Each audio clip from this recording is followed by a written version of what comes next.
Sveiki, esu Justina Vasilevičiūtė, traukos dėsnio praktikė ir coachingo specialistė. Ir šiandienos mano įrašas yra įkvėptas klausimo, kurio sulaukiau iš klientės Ingos, kuri paklausė manęs, jinai sako, aš bandžiau ir vieną daryti dalyką ir kitą, bet man nesigauna, aš neatrandu tos vidinės ramybės, gal aš kažką darau ne taip. Ir mes, kalbėjom ir jinai sako, tai gal vis dėlto yra kažkoks teisingas būdas, gal aš kažką darau ne taip. Ir aš, kaip dažnai būna, likau su tuo klausimu ir taip galvojau mintyse, kaip jai, nes nuo to momentu kažką atsakiau, bet paskui galvojau, kaip galėčiau plačiau tai pakomentuoti. Ir apie tą vieną teisingą būdą mintis, kokia man atėjo, tai kad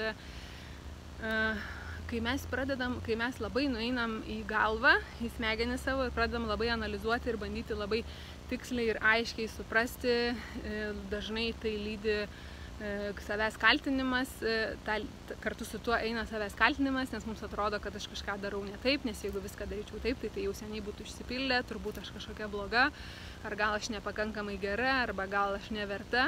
Ir patarimas, kurį aš naudoju, kurį aš kviečiu, kurį galiu duoti, dėl to, kad aš pati labai tai naudoju ir man tai labai veikia, tai yra šiek tiek atrasti būdų, kaip išeiti iš galvos ir nusileisti žemyn, nusileisti į kūną, nusileisti į širdį. Tai galima padaryti daugybę įvairių būdų ir mes dažnai taip ir darom.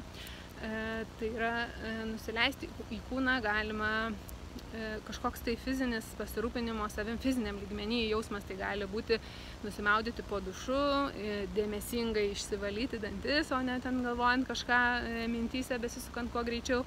Tai gali būti gaminti, valgyti, ypatingai jeigu gali daryti tą lėtai ir su pasimėgavimu. Tai yra bet kokia fizinė veikla, atsigerti vandens, nueiti pasivaikščioti, pašokti, pajudėti, skaniai valgyti. Iš esmės bet kokia veikla, kuri yra susijusi su fizinio kūno pojūčiais, judėjimu, skoniu, lytėjimu, uosle. Visą tai padeda mums išeiti iš proto, nes protas mums yra naudingas, bet iki tam tikros ribos. Ne viską mes galim protu nuspręsti, nes intuicija mūsų, kaip žinot, gyvena kažkur mūsų pilve. Ten mes turim pajautimą, kaip turėtume elgtis.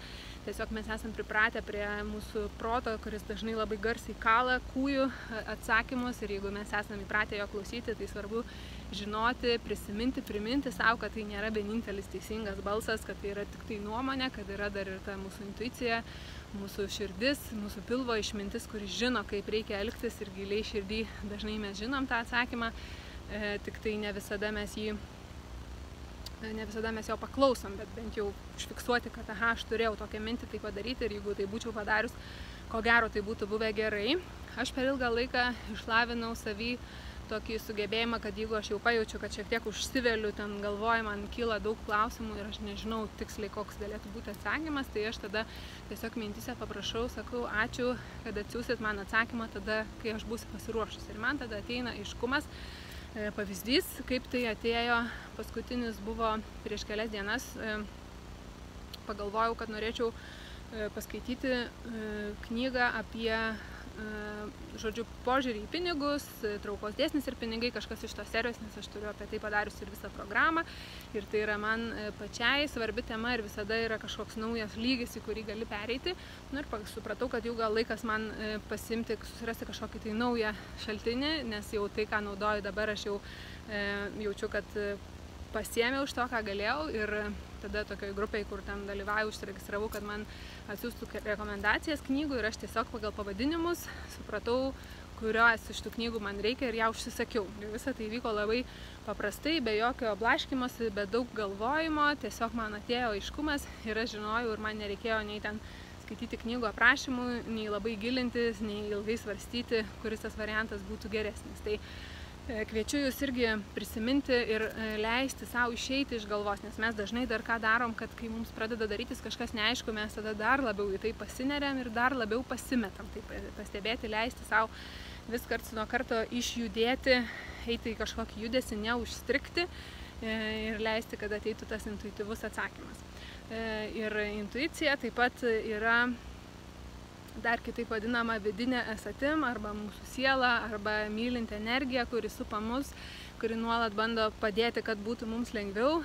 Tai apie visą tai yra mano programa Įvaldyk traukos dėsnį, paversk savo svajonės realybę. Jeigu jaučiat, kad jau laikas ir jums gyventi savo svajonių gyvenimą, labai kviečiu, užsiregistruokit po šio įrašo, ieškokit nuorodos, kur galit paskaityti daugiau ir gauti daugiau informacijos iš manęs.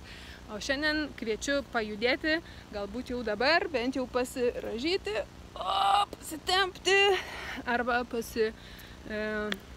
pačiupinėti vieną ranką kitos rankos pirštus, dėmesingai pajausti, o kokia mano ranka, ar jinai šilta, ar jinai vėsi, ar jinai pavargusi, ar jinai laiminga, ko jinai norėtų.